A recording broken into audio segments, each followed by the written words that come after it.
बच्चों, मेरा नाम है मोहित और आपका स्वागत है हमारे यूट्यूब चैनल हिस्ट्री चैंपियन में। तो जैसा कि आप जानते हो, आपका जो पेपर होने वाला है नॉलेज एंड कैरिकुलम, ज्ञान एवं पाठ्यक्रम, उससे संबंधित एक कंप्लीट वन शॉट वीडियो होने वाला है। इसमें आपको आपकी unit first, unit second, unit third और यूनिट फोर्थ चारों यूनिट का रिवीजन कराऊंगा मैं। और इस वीडियो को देख लोगे तो आप 90 प्लस आराम से स्कोर कर पाओगे एग्जाम के अंदर। तो आपको बस वीडियो को पूरा देखना है, चैनल को सब्सक्राइब कर देना है। साथ के साथ ये पीडीएफ है, इसका लिंक आपको डिस्क्रिप्शन में मैंने टेलीग्राम का दे रखा है, उस पर क्लिक करके ये पीडीएफ डाउनलोड करके पढ़ लेना नोट्स की।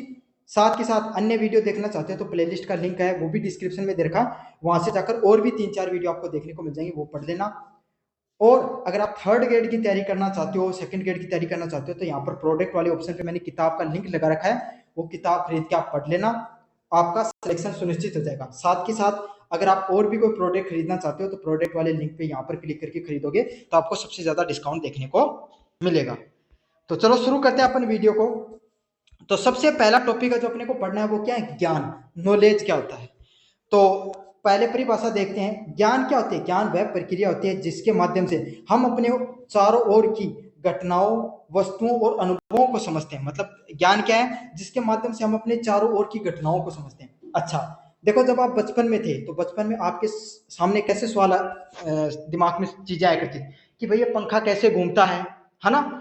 आज मैं होमवर्क नहीं करके गया तो टीचर ने मुझे मारा, मुझे पढ़ना ही क्यों चाहिए, है ना, मैं पढ़ के क्या करूंगा जीवन में। ये सब सवाल आपके जीवन में आते थे ना, है ना, कि खिलौना टूट गया तो मुझे मम्मी जी मारेगी। ये सब आपके सामने सवाल आते थे। क्या आज वो सवाल तुम्हारे जीवन में तुम्हारे सामने आते हैं? क्या तुम पूछते हो कि भैया तारे क्यों टिमटिमाते हैं? नहीं पूछते हो ना, क्योंकि आपको उन सब चीजों के अब जीवन में जवाब मिल चुके हैं। कैसे मिले? क्योंकि आपने थोड़ा बहुत विज्ञान में पढ़ा कि भाई पंखा चलता है क्योंकि उसके अंदर इलेक्ट्रिसिटी, इलेक्ट्रोमैग्नेटिक वेव्स बनती है। समझ में आ गया? तारे टिमटिमाते हैं, आपके सामने रिफ्लेक्शन देखने को मिलता है। इन सब चीजों से आप चीजों को समझते चले गए, है ना। अब आपके सामने जीवन में अलग अलग प्रकार की समस्या और है कि भाई मुझे नौकरी कब मिलेगी, मेरे जीवन में इतना संघर्ष क्यों है ना। ये सब जो घटनाएं हो रही है मेरे जीवन में क्यों हो रही, ऐसे सवाल है। कल आपके सामने ये इन सवालों का आपके सामने सवाल नहीं रहेंगे, आपको इनके भी जवाब मिल जाएंगे। कैसे आप जीवन में आगे बढ़ते चले जा रहे हो और इन सब सवालों के जवाब मिलते जा रहे हैं, किसके माध्यम से? आपको ज्ञान के माध्यम से। ज्ञान कैसे प्राप्त हुआ है कोई भी आदमी ने? की का माध्यम से। पहला तरीका है ज्ञान प्राप्त करने को, अनुभव, है ना। ताबर प्रणाम थन, सबसे पहले तेरी मम्मी कहा करती कि बेटा इतुआ का हाथ मत लगा दिया, नहीं क्यों जगो हाथ जल जाओ, लेकिन थे कौन क्या पहले थे लगा के देखो, जय लगायो जय थारो हाथ बड़े और थे माग्या रोता, है ना। जब थान पहली बार बेरो पट्टो की यह चीज गर्म है या अपना नुकसान पहुंचा सकते हैं। समझ आ गया ना। तो ये तुम्हारे जीवन के क्या थे? अनुभव थे, है ना। आप जीवन में और बड़े हुए, आपको पता चला कि भाई पहली बार थान तार घर का कहा था कि बेटा की मोटरसाइकिल थोड़ी धीरे चलाया कर, थे थोड़ी मान गया ना ना ना, खूब आठा मंडाया करता। एक दिन क्यों हो थारो गलती क्यों की कोई कठे मोटरसाइकिल बैठ गई तो थे पड़ा गदम दे अपा थारा थोड़ा आठ चट गया जा थान बेरो पाटो की ओहो नुकसान तो वह बड़ा। तो ये आपके जीवन के अनुभव हैं जो आपको धीरे धीरे समझदार बनाते चले जाते हैं। पहला तरीका समझ में आया। दूसरा तरीका होता है तर्क के माध्यम से। तर्क के माध्यम से कैसे होते थे? दो दोस्तों, मान लो कि ए और बी, है ना, एक भाई रामू श्यामू दो दोस्त थी, दोनों जना करने बैठे हैं, अभी बात करने लग रहे हैं कि चीज का बारे में कि भाई अभी जो थोड़ा सा दिनों के अंदर भारत है जो चाइना के साथ के बना रहे हैं अपना संबंध सुधार रहे हैं, हर दो टॉपिक पर क्या करना लग रहे हैं, आपस में बातचीत करना लग रहे हैं। समझ, इंटरनेशनल रिलेशन के बारे में अपन बातचीत करें। तो अब जब दोनों एक दूसरे पर बातचीत करेंगे तो वो कुछ अपने तर्क रखेगा, आप कुछ रामू कुछ तर्क रखो, ऊपर शामू खो कि भाई जी बढ़िया है, वो खो ओहो बढ़िया के अपना तो अया का काम करे, समझ अपनी जमीन दबाए बैठे। अया की बात, दोनों तरफ से तर्क वितर्क होता है तो आप क्या सीखते हो? उसके माध्यम से भी काफी चीजें सीखते हो। इसको क्या बोलते हैं? डिबेट के माध्यम से सीखना। तो जीवन में आप रीजनिंग करके, तर्क करके भी चीजों को सीखते हो। अगला तरीका क्या होता है? वैज्ञानिक प्रयोग करके, है ना। वैज्ञानिक प्रयोग जैसे कि आपको जीवन में प्रैक्टिकली आप काफी कुछ चीजें करके जीवन में सीखते हो, है ना। कि वैज्ञानिक तर्क से जैसे अपन बहुत सी चीजें समझते हैं, जहाँ की वैज्ञानिक तर्क आप समझ जाओगे साइंस वाले स्टूडेंट, लेकिन मैं आपको वैसे समझा देता हूँ कि भाई बचपन में आपके मदर फादर ने आपको समझाया कि बेटा ओ काम मत करिए, ओ काम करें क्यों नुकसान हो जाए, लेकिन थे सदा करो और पात हनबेर पट्टे को नुकसान है। तो यो क्या, यो वैज्ञानिक प्रयोग। तो इंसान प्रयोग के माध्यम से, अनुभव के माध्यम से और तर्क के माध्यम से जीवन में ज्ञान की प्राप्ति करता है। अच्छा, अब बात करें शिक्षा। शिक्षा का उद्देश्य सिर्फ तथ्यों को जानना को नहीं, मतलब थे महाराणा प्रताप का पूरे जीवन का बारे में जाना, तो यो ही सिर्फ ज्ञान को नहीं। थाने राजस्थान जीके की बात करना लग जा, महाराणा प्रताप के बारे में सबके में बता दो थे, कुछ ही पूछ लो था हर चीज के बारे में, लेकिन सिर्फ जीवन में यही ज्ञान नहीं है, यही शिक्षा को नहीं है ना। कुछ बच्चे अपने आप को, कोई भी व्यक्ति होता है जो अपने आप को तथ्यों के माध्यम से ज्ञानी दिखाने का प्रयास करते हैं कि भाई जी मन अगर ते पूछो तो 50 तक पढ़ा है ना। गांव में कई कई बुढ़ा आदमी पूछो वो थारकन जाकर न जाके बैठो का बैठते हैं खगो थान क्या की गणित है अठन्नी को थान चमन्नी को साफ कौन करना होगा ना। पहले के समय चलता तब तो रुपए चलते ना, पहले चमन्नी को साफ करना, लेकिन आज के समय क्या हमें जरूरत है इन सब चीजों की? नहीं जरूरत है। तो वास्तविकता में ज्ञान होता क्या है, वास्तविकता में सत्य क्या होती है, शिक्षा क्या होती है, इसके बारे में अपन समझेंगे।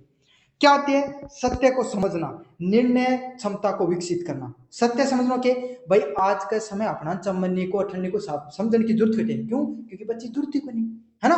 आज के समय आपको कितना ज्ञान होना चाहिए? आपके समय आपको बस बेसिक कैलकुलेशन आनी चाहिए, बाकी का काम तो आपको मोबाइल कर देगा, कैलकुलेटर है इसके अंदर। तो ये क्या, आपको जीवन में अपनी सत्यता का ज्ञान होना चाहिए। निर्णय लेने व क्षमता विकसित करना, जीवन में के घटना मेरे के लिए सही है, के मन जीवन में करना चाहिए, के नहीं करना चाहिए। भाई मान लो है ना कि मेरी थर्ड मेरो जिक्के बढ़िया है, राजस्थान जिक्के बढ़िया, हिंदी बढ़िया है, तो मैं क्या की तैयारी कर सकूं? ऐसा ही की तैयारी कर सकूं। समझ में आ गया ना? क्यों भाई? हो सकता है मेरी गणित अच्छी नहीं है, मेरा और विषय कमजोर है, लेकिन मेरे दो विषय पर मेरी ऐसी पकड़ है कि किसी की नहीं है, तो मैं किसकी तैयारी कर सकता हूँ? ऐसा की तैयारी कर सकता हूँ। बेहतर विकल्प है मेरे लिए। तो यही है कि इसको क्या कहते हैं, आप बेहतर निर्णय ले सकते हो। अगर आपके पास ज्ञान है तो आप जीवन में हमेशा बेहतर निर्णय लोगे। और जीवन उपयोगी दृष्टिकोण बनाना, आप अपने समाज में अपने आप को इतने विकसित बनाओगे कि तेथारक समाज के लिए भाई फलानी आदमी की है, बात भी चोखी करे, काम भी चोखा करे। समझ में आ गया? तो यही कहते हैं, इसी को क्या कहा जाता है? ज्ञान कहा जाता है। तो पहला टॉपिक है, मेरे हिसाब से सारी चीज समझ में आ गई होगी। आप समझेंगे ज्ञान की क्या क्या विशेषताएं होती हैं। पहला आता है सत्य व प्रमाणिकता। ज्ञान का क्या होता है? कोई भी ज्ञान होता है वो किस पे आधारित होता है? तथ्यों और प्रमाणों पे आधारित होता है। अब क्यों भाई थे थारा पिताजी ने पूछो, पहले टावर बना था, दादा ने पूछो कि दादा हमारी पृथ्वी में क्या पटी गिरी था? लो दादो बोलो बोलो गा बोलो क्या पटी गिरी है? को गा का सींग पटी गिरी है। थन विश्वास हो गया बात पे? को नहीं हुआ है। क्यों को नहीं हुआ है? क्योंकि थन बेरो है विज्ञान का आधार पे, तथ्यों का आधार पर थे सब चीजें समझ चुके हो। गुणन के वह है, अक्ष के अक्षांश के वह, हर चीज आपको पता है, पूरा ज्योग्राफिकल का सारा सिस्टम पता है। तो आपको पता है कि ग्रेविटी गुरुत्वाकर्षण बल से पृथ्वी घूमती है, तो आप उस चीज पर ज्यादा विश्वास करते हो। क्यों? क्योंकि ये चीज क्या है? प्रमाणित है, ये चीज ज्ञान व तथ्यों पर आधारित है। समझ में आ गई ना आप? अगले वाला पॉइंट है गतिशीलता। समय व परिस्थितियों के साथ बदलता रहता है, मतलब जीवन में बदलाव। जीवन का नाम क्या है? बदलाव है भाई। आज से 5 साल पहले जाएगी थारी थिंकिंग ही बाज है कि कोनी काफी बार थे बैठे बैठे सोचो कि ओहो 2 साल पहले अगर यह बात बेर होती तो आज मैं बेटे की करते तो सोचो ना। लेकिन वो समय के साथ ही ज्ञान आता है। तो यही है, जीवन में बदलाव ही जीवन है। बदलाव आएंगे और उनके साथ आपको चलना है। तो यही है कि समय और परिस्थितियां हमेशा बदलती रहेंगी और उनके साथ आपको अपने विचारों को बदलना है, खुद को बदलना है और जीवन में आगे बढ़ते रहना है। अगला क्या? सामाजिकता। ज्ञान का साझा करना समाज में होता है और ये हमें आगे बढ़ाता है। तो इसका अर्थ यही है कि खुद को आप सामाजिक प्राणी भी बनाओ। मतलब ज्ञान पढ़ लिया, पढ़ लिख के थे बहुत अच्छी पोस्ट पे पूछगा, लेकिन फायदों के थे भ्रष्टाचार में लिप्त हो, है ना। पूरा समाज के मतलब जिस चीज के लिए, जिस उद्देश्य के लिए तुमने शिक्षा प्राप्त की थी उसको कोई मतलब को नहीं। कई कई आदमी देखो, कुछ कई कई आदमी नौकरी लाग जाए, फिर उनका कर्म देखो तो था ना हो नहीं लाग तो चोखो। तो यही है कि आप जीवन में अगर आपको ईश्वर ने इस लायक बनाया कि आप जीवन में कुछ बेहतर कर सको, तो आपको क्या करना है? सामाजिक प्रणाली भी प्राणी बनना है और समाज को भी कुछ लौटाना है, अच्छे कर्म करके, सामाजिकता के कुछ कार्य करके। सापेक्ष, हर ज्ञान का संदर्भ परिपेक्ष होता है। तो कोई भी ज्ञान है वो हर परिस्थिति में नहीं लग सकता, है ना। आप मैथ में अच्छे हो तो इसका मतलब ये नहीं कि आपका भाई भी अच्छा हो, आप पेंटिंग में अच्छे हो तो आपका भाई भी अच्छा हो, है ना। आप मतलब आप विज्ञान में इंटेलिजेंट हो तो आपका परिवार में सभी बच्चे विज्ञान में, जरूरी नहीं है। हर परिस्थिति के अनुसार ज्ञान है वो क्या होता है? उसका संदर्भ परिपेक्ष होता है। हर जगह वो अलग अलग प्रकार से लगता है। हर व्यक्ति के अंदर अलग अलग गुण होते हैं, आपको उसी के हिसाब से अपने आप को क्या करना है? ढाल लेना है। आपको ये समझना है कि मुझे विज्ञान का जरूरत है, तो हो सकता है आपके भाई को पेंटिंग की अच्छी नॉलेज हो। समझ। तो यही है, ज्ञान है वो रिलेटिव होता है, हर समस्या के हिसाब से अलग अलग लगता है। जीवन की समस्याओं को समझाने के लिए भी ज्ञान क्या है? काम आता है, प्रैक्टिकल। भाई थे कोई भी आदमी समझो, एक आदमी पढ़े लिखे, एक आदमी अनपढ़ है, दोनों में क्या फर्क मिलेगा था? पढ़ियो लिखियो आदमी 10,000 कमाया और अनपढ़ आदमी 10,000 कमाया, है ना। काफी बार भाई अनपढ़ आदमी बहुत समझदार है, लेकिन मान लो कौन पे वो अनपढ़ आदमी को क्या है कि कदे बैंक में खाते ही नहीं, है ना।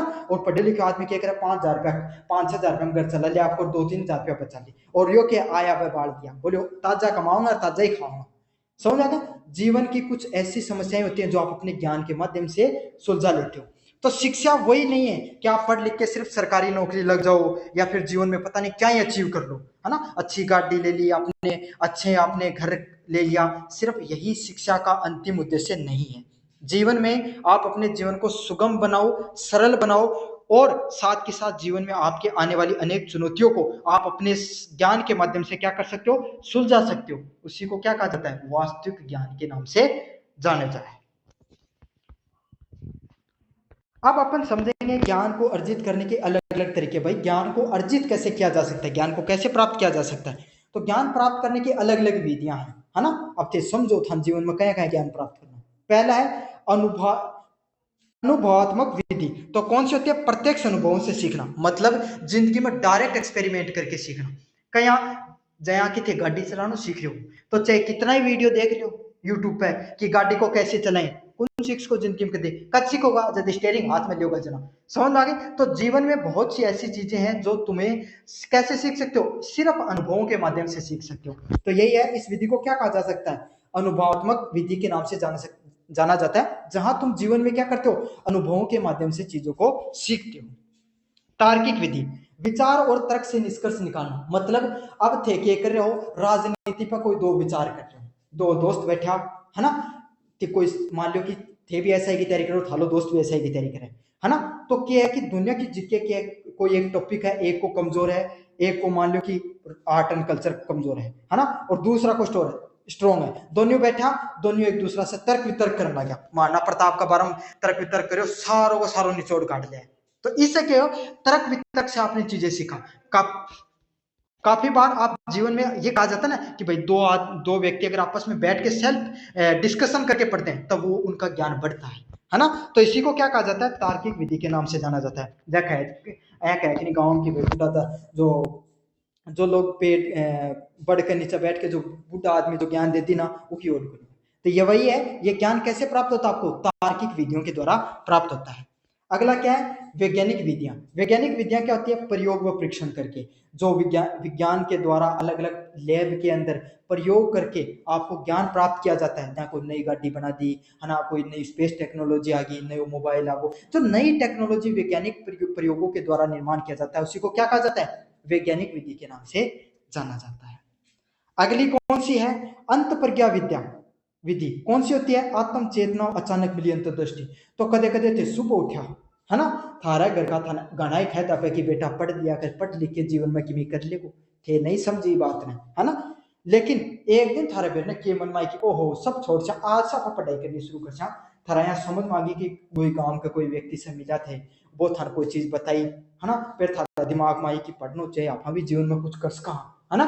तो वो अचानक आपको कोई चीज की ज्ञान की प्राप्ति हो गई, उसी को क्या कहा जाता है, अंत प्रज्ञा विधि के नाम से जाना जाता है। समझ आ गया? जीवन में आपको काफी बार क्या होता है, आप बैठे बैठे आपको किसी चीज पे सोचते रहते हो और आपको ऐसी चीज पता चलती है जिससे आपके जीवन में बदलाव देखने को मिलता है ना। आप उस चीज को अमल कर लेते हो, उस पर काम करना शुरू कर देते हो, तो उसी को क्या कहा जाता है, अंत प्रज्ञा विधि के नाम से जाना जाता है। तो काफी अगले वाला पॉइंट है सामाजिक व सांस्कृतिक विधि। सामाजिक व सांस्कृतिक विधि कौन सी होती है, समाज परिवार और संस्कृति द्वारा, जहाँ अपना कया का कपड़ा पहनना चाहिए, कया को खानो खानो चाहिए, समाज में कया रहना चाहिए, बड़ा को आदर करना चाहिए, समाज के संस्कार पे अपनाना चाहिए, वो ज्ञान अपना प्राप्त है। वो अपाया थोड़ी कि आप जानते हैं हर चीज सीख ली, है ना कोई नोट्स में था पढ़ाई कि कया का कपड़ा पहनना चाहिए, कदे नोट्स पढ़े के देने का कौन पढ़े ना, के खानो चाहिए यो भी कौन नोट्स में पढ़ियो ना, वो कठियो बेर पढ़ियो, थारा माँ बापा के द्वारा पतो चलियो, समाज के द्वारा बेर पढ़ियो, थालो दादो खाता था, अरे ढंग का कपड़ा पहन लिया कर, ए कपड़ा सूख को लगी फाटेगा, है ना, कह के समझ गए थे। तो यही है, इसको कौन सी विधि बोला जाता है ज्ञान की, सामाजिक व सांस्कृतिक विधि के नाम से जाना जाता है। तो ये आपको ज्ञान अर्जित करने की अलग अलग प्रकार की विधियां होती हैं। अब ये तो था आपको ज्ञान, ज्ञान की तो संपूर्ण प्राप्ति करा दी मैं था। अब पढ़ाना था पाठ्यक्रम। पाठ्यक्रम क्या होता है, अर्थ व परिभाषा देखेंगे। सबसे पहले पाठ्यक्रम शिक्षा की एक संरचित योजना है जिसके अंतर्गत विद्यार्थी को ज्ञान, कौशल और मूल्य सिखाए जाते हैं। मतलब संरचित योजना के एकदम सीक्वेंस उचालन वाली पहले आती एल के जिम कख गड़ मंड्या है ना, तारा मैडम जी थप्पड़ मार मार के पहले कै मंडानो सिखाई, पूरी साल लगा दी, कई सीख सारी थी है ना। अँ थारो पहले बढ़ तो हाथ में दियो, फिर पट्टी होया करती है ना, आजकल कॉपी पेन आ रहे हैं, तो पहले अँ डंडो सीधो मान लो, फिर अँ करो, फिर अँ करके अँ मारना सीखो, फिर कैसे कबूतर बांधना सीखे। तो ये क्या है, कैसे कबूतर से लेकर आप बच्चों को कैसे कबूतर पढ़ाने वाले बन गए हो। तो ये जो पूरी की पूरी जो आपने जर्नी तय करी है, इसी को क्या बोला जाता है, वो किसके अंतर्गत थी, एक कैरिकुलम के अंतर्गत थी, एक पाठ्यक्रम के अंतर्गत थी। समझ ना। अब थे सोचो, मान लेते पहली क्लास में होता था पढ़ाने लग जाता साइन कोस थीटा, पढ़ लेता के कौन पढ़ पाता ना। क्यों कौन पढ़ाई गई, क्योंकि वो पाठ्यक्रम है, ये बहुत सोच समझ के बनाए गए हैं, हर चीज को एक महत्व है। इससे क्या होता है, विद्यार्थियों को ज्ञान, कौशल, मूल्य सिखाए जाते हैं। ज्ञान की भाई था तथ्य पढ़ाए जाएंगे कि भारत देश की राजधानी की है, विश्व की है, ज्योग्राफी पढ़ाई, हिस्ट्री पढ़ाई, विज्ञान पढ़ाई, वो क्यों था तथ्य पढ़ाया गया उन ज्ञान बोलियो को। कौशल क्या करेगा, जहाँ मान लो खेल नो सीखो थे उठे, प्रैक्टिकल कराया था, कंप्यूटर पर मान लो कि कदे एक्सेल सीट पर काम करायो, और कोई था कोई भी चीज जो भी था कैरिकुलम है एनईपी की तरह, न्यू एजुकेशन पॉलिसी में एआई चाली है, नई नई चीज जो चाली बस सिखाई गई है ना। मैं तो भारत की स्कूलों में तो कि मैं पढ़ाऊँ को नहीं, पैसा दे दो प्रैक्टिकल करा लो है ना, लेकिन सरकार ने तो सिलेबस दे रखा ना। कौशल सिखाएगा और मूल्य सिखाएगी कि स्कूल में जाते नाखून बड़ा कर लेता तो था मास्टर डंडा मारा करता कि नाखून बड़ा नहीं करना चाहिए, इंसान की सेहत खराब हो जाए, बाढ़ बड़ा कराया करता, जब भी था डांटा करता, सही से ड्रेस पहननी सिखाई, स्कूल में कहीं बैठ के रहना चाहिए आदमी ने 8 घंटा, नहीं अगर थे सोचो स्कूल में नहीं जाता तो आज सीटिंग होती इतनी ज्यादा, कौन बैठ सकता ना। तो जीवन में जो आदमी सीटिंग को नहीं, वो कुछ भी कौन कर सके, ना कोई कंपनी में काम कर सके, ना और कठे जा सके। बैठना सीखो, अपना दोस्तों के साथ व्यवहार करना सीखो, कहीं बोलना चालना चाहिए, अलग अलग प्रकार का सामाजिक आदमी मिला, उनके साथ रहना सहना सीखो। तो ये सारी चीजें आपने जो जीवन में सीखी हैं, वो किसके अंतर्गत सीखी हैं, एक कैरिकुलम के अंतर्गत आपने चीजें सीखी हैं। किंडलर ने क्या बताया, पाठ्यक्रम विद्यार्थियों के लिए सीखने के अवसर व नियोजित क्रम है। क्या बताओ इंपोर्टेंट, या आपके अंदर डेफिनेशन अच्छे से याद कर लेना। किंडलर ने यही बताया है कि पाठ्यक्रम होता है वो क्या होता है, विद्यार्थियों के सीखने के जितने भी अवसर होते हैं उसका एक नियोजित क्रम है, मतलब एक सीक्वेंस से चलने वाला क्या है, पूरा का पूरा क्रम है। क्या क्या कैरेक्टरिस्टिक्स होते हैं, व्यवस्थित और संगठित योजना। जो आपके साथ में जो कैरिकुलम देखने को मिलता है, पाठ्यक्रम देखने को मिलता है, वो पहला कैसे होता है, व्यवस्थित। पहले एल के जी क्लास में कक्का गड्ढा पढ़ाया है ना, पता ना यहाँ टिक टिक मांडिया डाता उनकी अया मांडिया करता, फिर खुद कैसे कैमरा ऐसे पढ़ना सीखा, कैसे कबूतर पढ़ना सीखो, बाद में कैसे कबूतर हवा में उड़ता है वो पढ़ना सीखो, बाद में थे कबूतर उड़ाना सीख गया है ना। तो ये क्या है, ये पूरी की पूरी प्रक्रिया व्यवस्थित रूप से। अगला क्या है, ये बहुत अच्छा शब्द आपको रीट में वगैरह में भी काम आएगा। शिक्षा आपके सामने कैरिकुलम होता है, पाठ्यक्रम होता है, वो कैसा होता है, चाइल्ड सेंट्रिक, विद्यार्थी केंद्रित। मतलब मैं थाने पढ़ा रहा हूं तो कैसा होना चाहिए जो पाठ्यक्रम कैसा होना चाहिए, विद्यार्थी केंद्रित। तो जैसे कि मैं आपको पढ़ा रहा हूं, अब मैं आपको कौन सी भाषा में पढ़ा रहा हूं, हिंदी में पढ़ा रहा हूँ, और लगभग बच्चे शेखावट यूनिवर्सिटी क्यों आप, तो आपको मैं मारवाड़ी में पढ़ा रहा हूँ। क्यों पढ़ा रहा हूँ, क्योंकि मन बेरो है, मन इंग्लिश गणी जोर क्या इंग्लिश मीडियम हो, लेकिन क्यों कौन पढ़ा रहे हो, क्योंकि मन बेरो आता है, समझ में को नहीं आओगी थारा फिर के फायदे है ना। ये आप जो बच्चा पढ़ रहा है उसको समझ में आनी चाहिए चीजें, है ना। इसी को क्या बोला जाता है, विद्यार्थी केंद्रित शिक्षा के नाम से जाना जाए। अब थे बहुत जोर को ज्ञानी हो फ्रेंच भाषा का, थे टाबर और आके कोई सरकारी स्कूल में खड़ा होगा फ्रेंच भाषा पढ़ाने लगा, तो पढ़ लेंगे कि थाला बालक बच्चों का देखो नहीं पढ़ी। तो पढ़ाओ ऐसा कि बच्चों को समझ में आ जाए। इसी कैरिकुलम को क्या कहा जाता है, विद्यार्थी केंद्रित पाठ्यक्रम कहा जाता है। अगला पाठ्यक्रम कैसा होना चाहिए, जिसमें ज्ञान हो, कौशल और मूल्यों का समान हो, मतलब तथ्य भी आए, बच्चों को कौशल भी मिले ताकि वो अपने जीवन पर्यंत के लिए कोई कार्य कर सके, मूल्य भी हो, समाज में नैतिकता भी सीखे। अगला है समाज और संस्कृति से जुड़ा होना चाहिए। समझ भाई अपन कहाँ रहते हैं, राजस्थान में रहते हैं, भारत में रहते हैं, तो अपनी संस्कृति कहें कि भैया की चीज अपना पढ़नी चाहिए। वैज्ञानिक चीजें पढ़ना अच्छी बात है, इंग्लिश भी पढ़ना अच्छी बात है क्योंकि आपको जीवन में आगे बढ़ना है, लेकिन हमें हिंदी भी पढ़नी चाहिए, अपना ना अपनी भाषा मारवाड़ी भी पढ़नी चाहिए, भाई जरूरी है। राजस्थान का बयान था ऐ को बेरो की ताज जो अपना हवा महल कौन बने के फायदे हो, फिर अपने बड़का को बनाना है ना। तो यही है कि आपको अपनी समाज और संस्कृति के बारे में पता होना चाहिए, मूल्यों के बारे में बेर होना चाहिए। क्यों, अपना बाप दादा बावड़ा को नहीं है, अगर कोई चीज बना के गए तो बस समझदारी के साथ ही बना के गए, है ना, उसमें हमारी भलाइयां है। उसमें समय के साथ बदलाव होना जरूरी है, लेकिन हमारे संस्कृति के साथ चलना भी जरूरी है। अगले वाले पॉइंट की तरफ बढ़े अपन। सतत व गतिशील होना चाहिए। जो आपका पाठ्यक्रम है वो कैसा होना चाहिए, लगातार चलना चाहिए, गतिशील होना चाहिए। अया को नहीं की थी मान लो पढ़ाऊं लागे मैं थाने कैरिकुलम के बारे में पढ़ाऊं लगो तो बस कैरिकुलम ही पढ़ायो पूरी साल में, दूसरो टॉपिक ही कौन छेड़ो, अया नहीं होना चाहिए। कैरिकुलम पहले ज्ञान पढ़ाए तो कैरिकुलम पढ़ाने के बाद आगे बढ़े, समझ आ गया। तो गतिशील भी होना चाहिए आपके सामने। अब उद्देश्य क्या होता है कैरिकुलम का, इसको समझेंगे अपन। विद्यार्थियों का सर्वांगीण विकास करना। सर्वांगीण विकास क्यों है, एक बालक है, एक बच्चों है, वो हर चीज के बारे में उन ज्ञान होना चाहिए। कहीं यहाँ कि उन तथ्य भी बेर होना चाहिए। पहले उन घर का पूछी कि भाई जब मान लो उन कोई गांव को बाहर को आदमी पूछो कि भाई आप 20 ने 20 गुणा करा जब कितो है, तब वो बता दे जब दे 400 है। समझ, ऐसा ज्ञान भी होना चाहिए। अब क्या करते, अब कोई आदमी उन 200 को नोट पकड़ा, बोले ले ले रामूर जा, बोले अपनी दुकान पर जाके के लिया 4 किलो चीनी लिया, है ना, तो 160 रुपए की वो चीनी लिया और बाकी 40 रुपए उल्टो लेने वाला भी होना चाहिए। आया को नहीं कि दुकानदार 30 रुपया पकड़ा दिया वो लेके आ गो, तो क्या होना चाहिए, उन कौशल को भी ज्ञान होना चाहिए थोड़ा बहुत, समझ में आ गया। साथ के साथ नैतिकता भी होनी चाहिए। शिक्षित भी गणोई है, कौशल भी घनी जोर को है, लेकिन आपका माँ बापा का सामने बोलो कि काम को छोटा कोई काम को करना, तो मूल्य भी होना चाहिए। तो यही है कि एक बच्चे को शिक्षा सर्वांगीण विकास करने वाली होनी चाहिए। अया बनी आजकल का इंस्टाग्राम पर रील देखने वाला बालका की नया कि मास्टर का समय बोलिया जा रही है, अया कट्टा पर नहीं होना चाहिए। नैतिकता होनी चाहिए समाज के अंदर। सामाजिक आवश्यकताओं की पूर्ति। सामाजिक आवश्यकताओं की पूर्ति के भाई आदमी ने जन्म लिया, है ना, इंसान ने जन्म लिया, फिर उसने क्या किया, उसने भाई पढ़ाई की, मेहनत की, नौकरी लगा, और फिर वो जीवन में उसने गृहस्थी में आया, फिर वो उस मृत्यु को प्राप्त हो गया। वो काम थे कोई न्यारो कौन करो जीवन में मनुष्य जो कर रहे हो, ए काम तो कोई जानवर भी करी, वह भी जीवन में जन्म ली ही, है ना, वह भी मतलब भाई पढ़ाई लिखाई तो उनको क्या काम है, लेकिन उनको जीवन यापन वह भी करें और मृत्यु ने प्राप्त वह भी हो जाए। तो आपा अपना भगवान दिमाग दियो है, अपना जीवन में कुछ कर गुजर कहा, समझ, समाज ने कुछ लोटास कहा या 4 पौधा ही लगा दिया, समझ में आ गया आपको, समाज के लिए आपने कुछ कर दिया।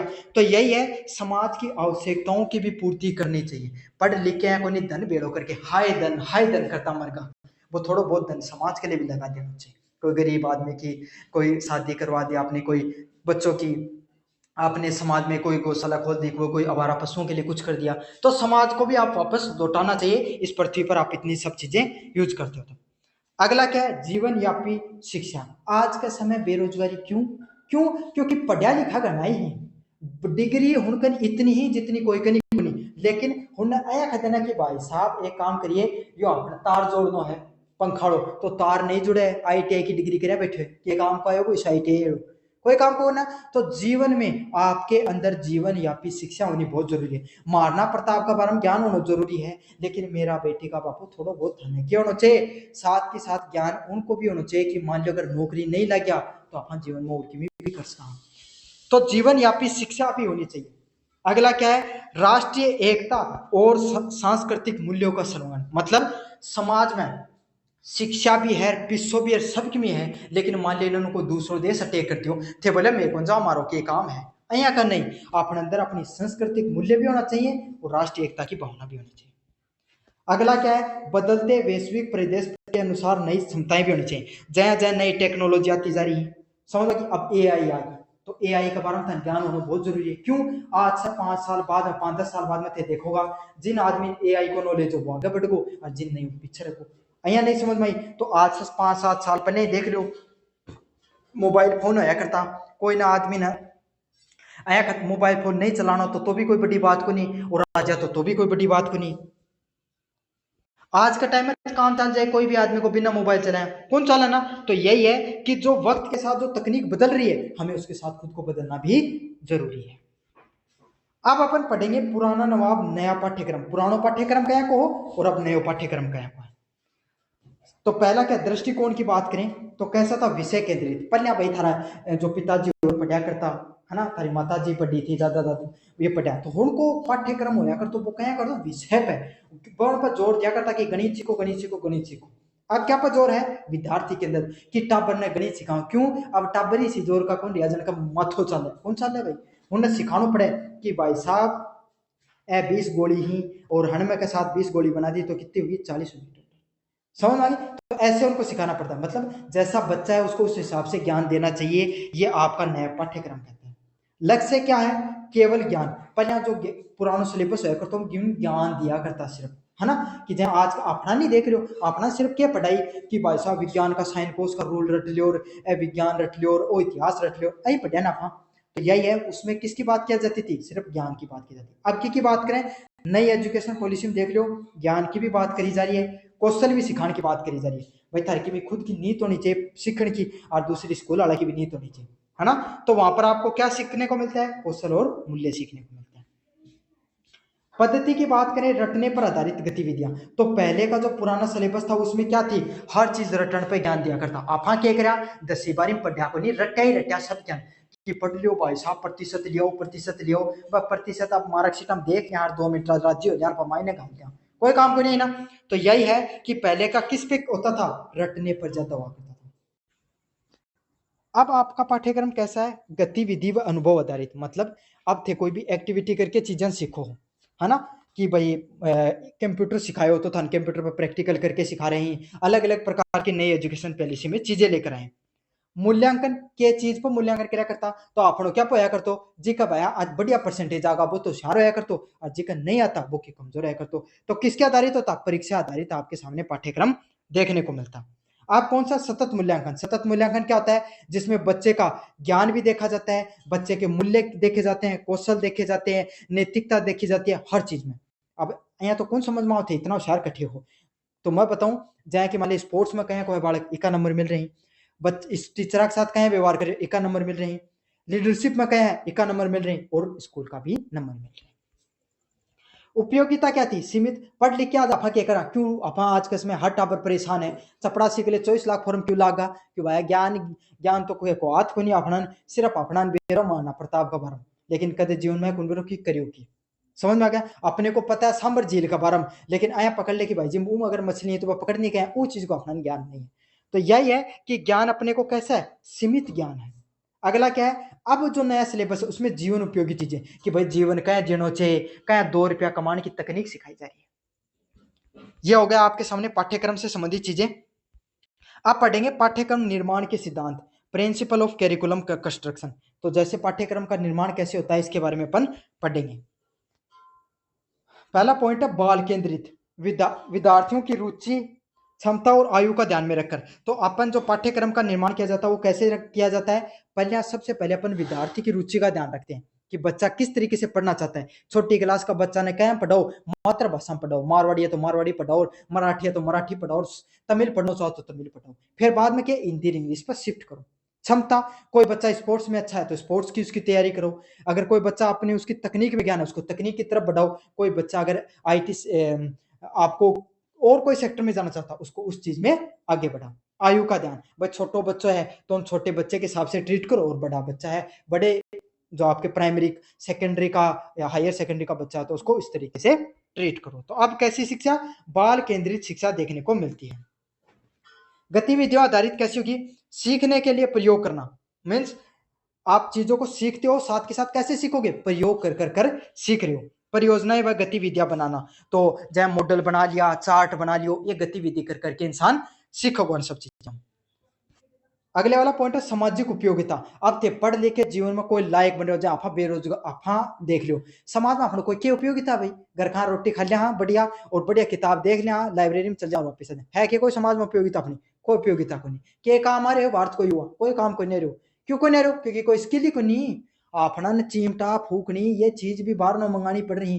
फूल जड़िया आवा भी चाइना आवा है, फोन आवा बोले वो भी अमेरिका में आवा है, और लो अपना भारत वाला लड़ता रही के लिए। तो क्या काम आए हो भारत को युवा? कोई काम को नहीं। क्यों को नहीं? क्योंकि अपने समाज में उपयोगिता को नहीं, अपना कोई चीज को ज्ञान को नहीं। तो यही है समाज व राष्ट्र की आवश्यकताओं के अनुसार। बाकी मुद्दा पढ़ रहे हैं सारी जनता की का पीछे, सरकारी नौकरी का पीछे।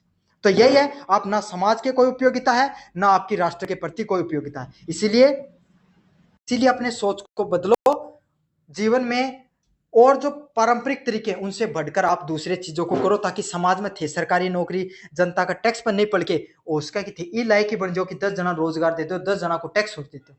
समझ में आ गया? अगले वाला लचीलापन, समय व परिस्थिति के अनुसार बदलने योग्य। सब जनता ही टाइम में बावली है सरकारी नौकरी के पीछे, क्यों है? क्योंकि हुन्ने क्या दिख रहा है कि भाईजी नोटबंदी होगी जना पीछा चलेगा, कोरोना को जना क्यों को बोले लोग नौकरी चली गई, लेकिन सदा ही कोरोना को नहीं होगा। एक टाइम आएगा 5 से 6 साल बाद में तकनीक बदल जाएगी, है ना? और जब आपको अफसोस होगा कि भाई साहब उस टाइम अगर आप तकनीक सीख लेता, अगर और कोई काम कर लेता, इन नौकरी के चक्कर में नहीं भागता, ना तो वहां नौकरी मिली ना और कोई लाइक लिया। तो यही है, आपको अपने आप को लचीलापन बनाओ, समय व परिस्थिति के अनुसार खुद को ढालना सीखो। लोकतांत्रिक, सबके विचार और सहभागिता, तो क्या होना चाहिए? लोकतांत्रिक विचारधारा भी होनी चाहिए। अब यहाँ कोनी की थारो दोस्त को ए पार्टी ने मन है और थे बी पार्टी ने मानो, तो कन्ने बैठो जना एक दूसरा का सिर फोड़ दो, ऐ नहीं होनो। दोनों के विचारों में सहमति होनी चाहिए। सबकी विचारधारा है और सबको अपने विचारधारा मानने का हक है, इतनी थारे अंदर समझ होनी चाहिए। कर्तव्य तोड़नी जरूरी नहीं, अपने तर्क रखो आप। अब अच्छे से विचार करो कि भाई ए पार्टी के ये गुण है, बी पार्टी के ये अच्छे गुण है, दोनों में ये कमियां हैं। कोई भी इंसान हमेशा हर परिस्थिति में सही नहीं हो सकता, हर व्यक्ति हर परिस्थिति में गलत नहीं हो सकता। समझ में आ गया? तो आपकी विचारधारा कैसी होनी चाहिए? लोकतांत्रिक विचारधारा होनी चाहिए। समग्रता क्या होती है? बौद्धिकता, नैतिकता, भावनात्मक और शारीरिक विकास। मतलब कई कई आदमी देखो शरीर 6.5 फुट को और हुनकन थे बैठ जाए लगा कि भगवान और नहीं बोलतो तो ही सही रहतो। समझ में आ गया? कई आदमी कन थे बैठो कि उनका थन पहली नजरों उन्हें देखोगे, उनका ड्रेसिंग सेंस हूँ थन को लागोगो कि ये आदमी का गणगणो ज्ञान है, लेकिन उनकन बैठा तो थन ऐ लगे कि भाई साहब वाक्य में आदमी तगड़ो ज्ञान।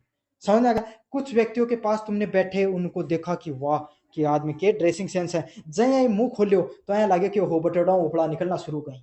समझ? तो इंसान है, अपने व्यक्तित्व को इस प्रकार से बनाओ कि आप क्या हो, आपका बौद्धिक मतलब आपका मानसिक विकास हो, नैतिक संस्कार हो आपके अंदर, भावनात्मक रूप से स्ट्रांग हो। अया कोई नहीं कि थारा थोड़ी सी परिस्थिति कोई आदमी चूट को बोलियो थे तो आगला थप्पड़ मार दियो, भाई गलती भी बरे जा जरूरी थोड़ी है ना? तो आप भावनात्मक रूप से भी स्ट्रांग हो। जीवन में कठिन परिस्थिति आ गई, थोड़ा सा संघर्ष हो, कई आदमी ऊपर हाथ कर दी, ओहो मार तो कोई नहीं भाई बहुत बुरा टाइम चल रहा, नहीं जीवन है, संघर्ष तो आएगा ही। तो आपको भावनात्मक रूप से स्ट्रांग हो और शारीरिक विकास भी करो अपना। तो यही है कि इंसान बौद्धिक, नैतिक, भावनात्मक व शारीरिक विकास भी होना जरूरी है। तो यह आपका पूरा का पूरा यूनिट फर्स्ट थी, काफी आधे घंटे पढ़ाया मैंने, इससे बाहर आपके सामने कुछ भी देखने को नहीं मिलेगा। अब बढ़ेंगे अपन यूनिट नंबर सेकंड, पाठ्यक्रम के आधार। तो पाठ्यक्रम होगा के आधार में एक बार हम आप अच्छे से समझाना। अब पाठ्यक्रम की रचना हो रही है, तो मान लो कि अब सीबीएसई बोर्ड में बैठे हो और पाठ्यक्रम की रचना कर रहे हो, तो क्या आधार पर पाठ्यक्रम बनाओगा इन्हें समझाना। सबसे पहला आधार होता है समाज शास्त्रीय आधार। इसमें क्या होता है भाई? शिक्षा का उद्देश्य केवल व्यक्तिगत विकास ही नहीं बल्कि समाज में उपयोगी नागरिक तैयार करना है। भाई आदमी समाज में आपका कोई व्यक्ति या कोई बच्चा निकल के आ रहे हैं, बकाया का होना चाहिए। भाई हुन्ने अया को नहीं कि रोबोट बना दिया एकदम कि भाई साहब कोई चीज पूछ ले हर चीज बता देगा, लेकिन उन्हें कह देना थोड़ा सो कि जा रहे भाई बाहर ने जाके वो काम करके आ जाए, उनको जी निकल जाए कि मेरा तो वही नहीं। अया का आदमी कोई काम का कया का होना चाहिए जो समाज का काम आए, समाज को उपयोग होना चाहिए, अपनी संस्कृति समझे, अपनी वैल्यू समझे। तो पहला उद्देश्य क्या है शिक्षा का? समाज उपयोगी शिक्षा का निर्माण करना। अगला पॉइंट क्या? पाठ्यक्रम को इस प्रकार बना जाए कि सामाजिक आवश्यकताएं, संस्कृति और परंपराओं को दर्शाए। मतलब पाठ्यक्रम अया कौन होचे जिम अपनी समाज की क्या आवश्यकता है, जया समाज ने अपना के करना है, हर आदमी किन किन चीजों को समझे, अपनी संस्कृति को भी समझे और अपनी परंपराओं को भी समझे। अगला क्या है? सामाजिक समस्याओं पे बात करें, गरीबी होगी, लैंगिक असमानता होगी, स्त्री पुरुष में जो भेदभाव देखने मिल रहे हो, स्वस्थता कैसा रखना रहना चाहिए, में रहन सहन आना चाहिए व्यक्तित्व को, और पर्यावरणीय संकट आज के समय जो अलग अलग प्रकार की पर्यावरण गर्मियों में कहें कि लू चलने जोर जोर की, है ना? तो पेड़ पौधा लगाना। तो इस प्रकार के भी व्यक्ति जो सामाजिक प्रक्रियाओं को भी ध्यान में, समाज में हमें किस प्रकार के व्यक्ति, इस ये जो कॉन्सेप्ट डाले जाते हैं जिसमें पर्यावरण के बारे में पढ़ते हैं अपन, समाज के बारे में पढ़ते हैं, संस्कृति के बारे में पढ़ते हैं, इससे हमें क्या समझने को मिलता है कि कैसे हमें एक साथ रहना चाहिए, किस प्रकार से हमें सहयोग की भावना के साथ रहना चाहिए, सही सुनता भाईचारे के साथ कैसा रहना चाहिए, और राष्ट्रीय एकता को किस प्रकार से बढ़ावा देना चाहिए। उदाहरण के लिए हमें किस प्रकार की शिक्षा में देखने को मिलता है? पर्यावरणीय शिक्षा, पर्यावरण देन पढ़ो ना वो एक लिए पढ़ाया जाए। नैतिक शिक्षा, संस्कार, जब अपना जो था हिंदी किताब में जो कहानियां है ना, भाई क्या करिया है, वो कबीरदास का दोहा पढ़े हैं, तुलसीदास ने पढ़ियो है, प्रेमचंद ने पढ़ियो। क्यों पढ़ियो है? क्योंकि अपना संस्कृति शिक्षा, अपनी संस्कार शिक्षा। समझ में आ गया? नागरिक शास्त्र, इसका उदाहरण क्या है? सो सिविक्स जो पढ़िए थे वह एक ही पढ़ी गई। अगले वाला पॉइंट क्या? पाठ्यक्रम बनाते वक्त हमें वैज्ञानिक आधारों को भी ध्यान में रखना होता है। वैज्ञानिक आधार क्या होते हैं?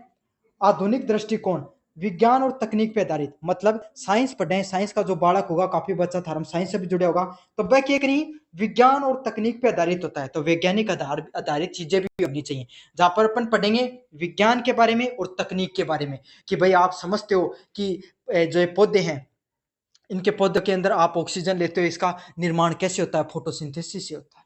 समझ में, पंखा चला आपके पास, ये लाइट आपके घर तक आ रही है, आप जो बाइक चलाते हो कैसे चलती है, समझ में आ गया। हर चीज आपने समझी, कैसे समझी, विज्ञान के आधारित पे। फोन पे थे वीडियो देखने लग रहे हो, ये कौन सी तकनीक पर आधारित है, सब चीजें कैसे समझते हो, अपने विज्ञान के हिसाब से समझते हो। और ये क्या था, ये पाठ्यक्रम आपको वैज्ञानिक आधार पर बनाया जाता है। इसमें बच्चा क्या सीखता है, समालोचना, चिंतन, थिंकिंग करो। अब थे पहली बार थे सोचा कि भाई तारा का टिमटिमाया करता, बाद में था रिफ्लेक्शन समझाया गयो कि डेंसर से रेयर मीडियम में जाता है तो क्या होता है, वो आपको देखने को रिफ्लेक्शन देखने को मिलता है और इससे आपके तारे टिमटिमाते हुए दिखाई देते हैं। थारो जब माथो खोलियो कि अइया भी हो जाए कि मड़ी, तो अई वो है, समझ आ गया। तो इंसान सोचता है, विज्ञान को पढ़ते हो तब आप सोचते हो, आपके दिमाग के अंदर क्या होता है, वो चीजें बनती हैं। प्रैक्टिकल मान लेते पंखो है, वो चाल तो ही देखियो, लेकिन जब पहली बार खोल के दिखायो कि मैग्नेटिक फील्ड बनी, वो ये चीज अया घुमाते हुए, समझ में आ गया। तो आपको क्या महसूस हुई कि सच में ये चीजें ऐसे चलती हैं। तो चिंतन होता है आपको इसके माध्यम से, खोज और नवाचार। तो घर जाके थे क्या करो, पहले भाई टावर पड़ा माफा मेला में गाड़ी लेके आया करता, तोड़ के गाड़ी के निकला करती, मोटर निकला करती, फिर आप उसे नई चीज बनाया करते। तो बच्चा जो पढ़ता है वो घर पे आके चल करने का भी प्रयास करता है। कई बच्चों को आपने देखा होगा, वो घर पे प्रैक्टिकल करके देखते हैं चीजों को। तो यही होता है, इससे क्या होता है, अब बच्चे के अंदर क्रिएटिविटी आती है, खोज और नवाचार आता है। अब वैज्ञानिक दृष्टिकोण में कौन से विषय आते हैं, जैसे विज्ञान पढ़ा, गणित पढ़ी, कंप्यूटर और पर्यावरण अध्ययन जैसे सब्जेक्ट अपने विषयों को पढ़ाया जाता है। कई बच्चा की जीवन में हमारे साइन कोर्स के काम आयो, दिमाग बुद्धि तो थारी थोड़ी बहुत संभली है ही, समझदार तो बने ही हो पढ़ पढ़ के, है ना। और तो थे कोई काम का कौन बने, लेकिन समझदार तो है ही अब तक। तो यही समझदारी आपको जीवन में आगे बढ़ाने में मदद करती है। नवीनतम खोजें, नवीनतम वैज्ञानिक खोजें और तकनीक प्रगति के बारे में, तो आजकल जो नई नई टेक्नोलॉजी चल रही है उसके बारे में आप समझते हो, और जो इन सब चीजों में अपने जीवन में आगे बढ़ने का प्रयास करते हो। भाई जरूरत है मास्टर बनो, एआई का कोई साइंटिस्ट बन जाओ जना क्यों को, है ना।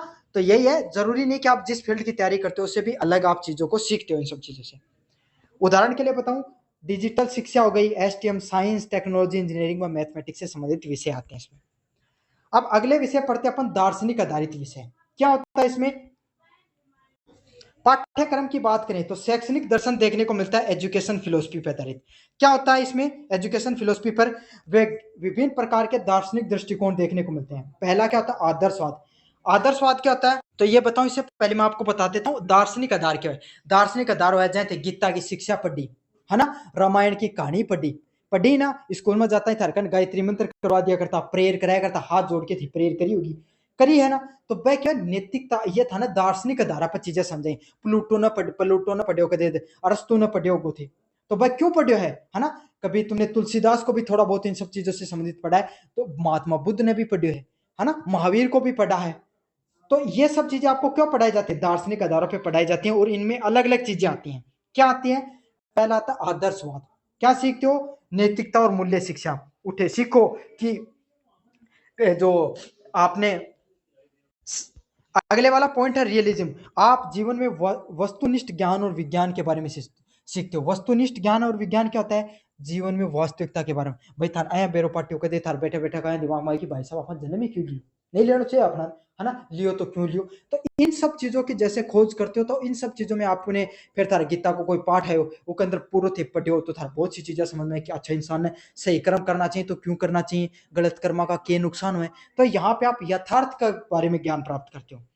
अगला क्या है, प्रयोगवाद। प्रयोगवाद क्या होता है, अनुभव और प्रयोग आधारित शिक्षा प्राप्त करते हो, मतलब प्रैक्टिकली जीवन में अनुभव को। अब थारा जीवन में कोई समस्या आई या पढ़ाई में, उसका कि काफी दिनों से संघर्ष करे हो, नौकरी नहीं लग गया, जीवन में गीता को एक दो श्लोक पढ़े हो, है ना, कुछ थे प्रेमचंद का सब पढ़ी, और कोई कबीरदास का एक आध दोहा पढ़ा, तो थार अचानक से थान बेरो पाटे की जीवन में संघर्ष तो सबके जीवन में अपने को न्यारो को नहीं। अपना क्या करना चाहिए, सत्य का कर्म पर करते रहना चाहिए, फल की चिंता नहीं करनी चाहिए। आज न तो काल अफा कठे न कठे पूछ जाऊंगा। अब मन कमेंट टाइम मत कर दियो कि गुरुजी फल की चिंता क्या कौन करा, काम आ रहा है ऐ खरे कि बेटा लाग जा नौकरी टाइम से।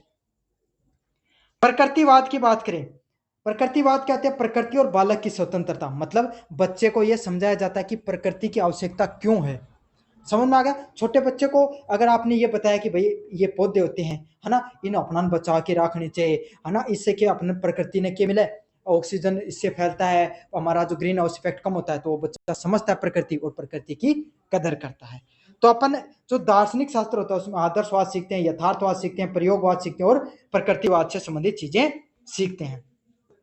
दर्शन ये तय करता है शिक्षा का लक्ष्य के दर्शन अपना जीवन में या वास्तविकता बताओ कि विज्ञान अपना के बताओ कि 2 रुपया कहाँ कमाना चाहिए, सीधी बात है। आज के समय विज्ञान आधारित चीजें होती हैं, लेकिन हमें दर्शन सिखाता है कि 2 रुपया तो कमा लिया, लेकिन मायने शांति को नहीं मिली, तो बात शांति कहाँ मिलेगी? समझ में आ गई? शांति राम कुमार की आली बेटी बा को नहीं है, शांति है जो मानसिक शांति था जीवन में कहाँ मिलेगी? कहाँ मिलेगी बा थाने मिलेगी किस दर्शन से पढ़ के। जो जीवन में अलग अलग प्रकार की जो चुनौतियों को थे सामना करोगा उनने उस थे कया वर्ष को, वो हमें दर्शन सिखाता है। उदाहरण की बात करें, गांधी जी का बुनियादी शिक्षा दर्शन हस्तकला आधारित थी। मतलब गांधी जी शिक्षा कहे की बताई कि जो अपन हाथ मतलब उस टाइम में चरखा की बात कराया करता, हैंडलूम की बात किया करते थे कि इन हर व्यक्ति ने अपनों कम से कम अपने रुपया कमान लायक जीवन यापन लायक चीजें सीखना चाहिए।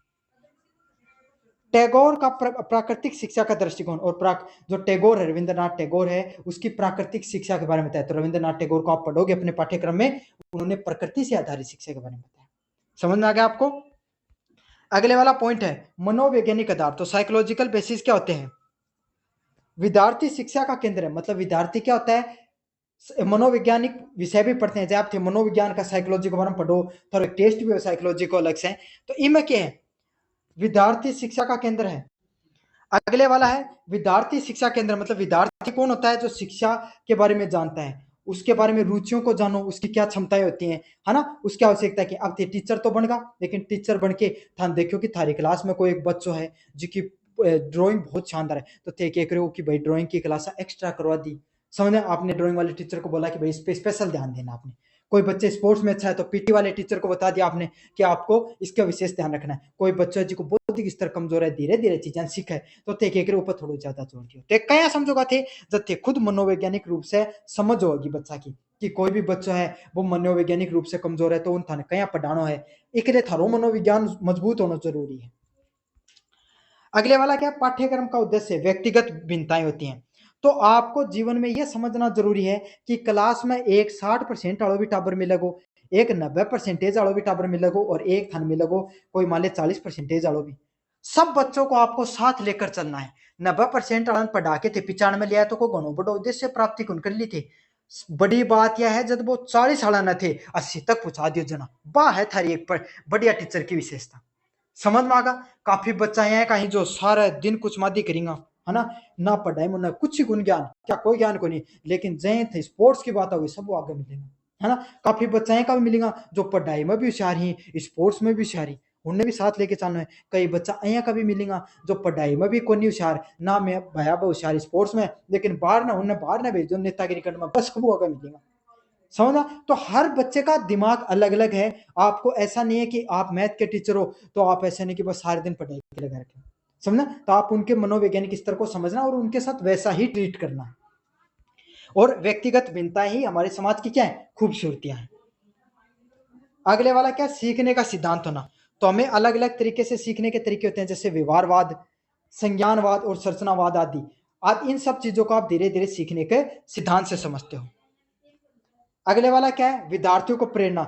तो बच्चा ने मोटिवेशन दियो के मोटिवेशन दियो थे कि अगर थे आपकी बार अगर टेस्ट में बढ़िया नंबर लिया, जो बच्चों मेरिट में होगो, जो बच्चों बढ़िया स्कोर करोगे अपने, है ना, जगह 40% और नीचा रहे हैं वो 80% ले, तो मेरी तरफ उन्हें 1000 रुपया दिया जाएगा, या फिर उन मतलब और कोई भी प्राइज रख दी। तो बच्चा में क्या एक फेयर कंपटीशन बढ़ाई चीज है। समझ में आ गया? अभिरुचि, इंटरेस्ट, आपका पढ़ाने का तरीका इतना बढ़िया है, इतने क्रिएटिव तरीके से आप बच्चों को पढ़ा देते हो, खेलते खेलते आप बच्चों को गणित की चीजें सिखा दी थी। समझ में आ गया? आपने आप क्या किया, आपने वास्तविकता में चीजों को एग्जाम्पल लेके समझाना शुरू किया, तो बच्चों का इंटरेस्ट बढ़े। अब थारी थे खुद सोचो, थारा कोई एक नया कहीं को टीचर याद होगो कि थे उकले कहता यार भाई साहब मारे वो टीचर हो रहे हैं को पढ़ाया तो मेरा अब तक सबकी में याद है, कहीं याद है क्योंकि रुचि बहुत, वो पढ़ाने को तरीकों को बढ़िया हो। समझ में आ गया? तो आपको भी ऐसा ही टीचर बनना है जिसकी क्या हो, जो पढ़ाने का जो तरीका है, अभिरुचि है, इंटरेस्ट पैदा करने वाला होना चाहिए। अभिव्यक्ति, बताने का तरीका इतना अच्छा होना चाहिए, इतना शानदार होना चाहिए। अब थे आगा, थे खुद आया, है ना, आके थारी पहले बॉडी लैंग्वेज देखा है तो थे खुद अड़साइड आओ के पढ़ा दो बारे कौन पढ़ास को ना। तो थारे अंदर अभिव्यक्ति, बात का उनको तरीको है कौन चाहिए, थारो लिविंग स्टैंडर्ड है कौन चाहिए। जब थे बच्चा ने बताओ, रहन सहन एक एग्जाम्पल के रूप में सेट करो कि खुद टीचर आ रहे हो तो एक टीचर की ने लागनो चाहिए, वो की पूरी पर्सनैलिटी होनी चाहिए, बोल चाल को तरीको है गो, है ना, रहन सहन गो को, दूसरा साथ व्यवहार करनो, बच्चा के साथ व्यवहार करनो। थे खुद टीचर वो टावरा के साथ बैठ के थे बात करे हुन जाएगी तो के थे टीचर बनया कोई काम का कोना। तो यही है, आपके अंदर अभिव्यक्ति भी होना बहुत अच्छा है। फॉर के उदाहरण के लिए खेल आधारित शिक्षा दे सकते हो, प्रोजेक्ट वर्क व कला आधारित शिक्षा दे सकते हो। तो अब अपन कंपैरिजन के लिए बात करें, जो आपका पाठ्यक्रम किस प्रकार का होता है। समाजशास्त्रीय पाठ्यक्रम में अपन किस चीज के बारे में पढ़ते हैं, संस्कृति व एकता के बारे में, समाज की एकता के बारे में और संस्कृति के बारे में अपन चीजों को अच्छे से पढ़ते हैं। उदाहरण के लिए नागरिक शास्त्र व पर्यावरणीय शिक्षा वो इसके प्रमुख उदाहरण है। अगले वाला क्या है, वैज्ञानिक दृष्टिकोण। वैज्ञानिक दृष्टिकोण में क्या होगा, आपके सामने नवाचार सीखोगे। वैज्ञानिक दृष्टिकोण में आप क्या सीखोगे, नवाचार नवाचार सीखते हो, टेक्नोलॉजी के बारे में सीखते हो, तकनीकी प्रगति के बारे में आप सीखते हो। गणित और जो उदाहरण के लिए बताऊं, जैसे गणित हो गया, विज्ञान हो गया, कंप्यूटर हो गया, वो इस सबके क्या है, उदाहरण है। दार्शनिक शास्त्र की बात करें, जहां पर आप क्या सीखते हो, शैक्षणिक दर्शन और मूल्य, मतलब दार्शनिक शास्त्र में आप मूल्य सीखोगे, संस्कृति सीखोगे, समाज के बारे में, चीजों के बारे में सीखोगे। उदाहरण के लिए गांधी जी की बुनियादी शिक्षा, बेसिक एजुकेशन जो उन्होंने बताई थी कि हमें अपने हथकरघा हो गया, अपने हैंडलूम, मतलब ऐसा जीवन में कोई ना कोई काम जरूर सीखो जिससे आपका जीवन यापन चलता रहे। गांधी जी टाइम में बता गो 75 साल हो गया अपना देश ना आजाद होया, आज भी अपला टाबर कौन सीख पा रहा, समझ में थे। और आज भी गांधी जी ने बोले वो अपने के लिए क्या करो, समझो वो आदमी की सोच ने समझो थी थोड़ी बहुत, जद बेरो पाटा वो क्या करो। मनोवैज्ञानिक, विद्यार्थियों की रुचि और खेल आधारित शिक्षा, मतलब उन्होंने कैसे बारे में बात किया था,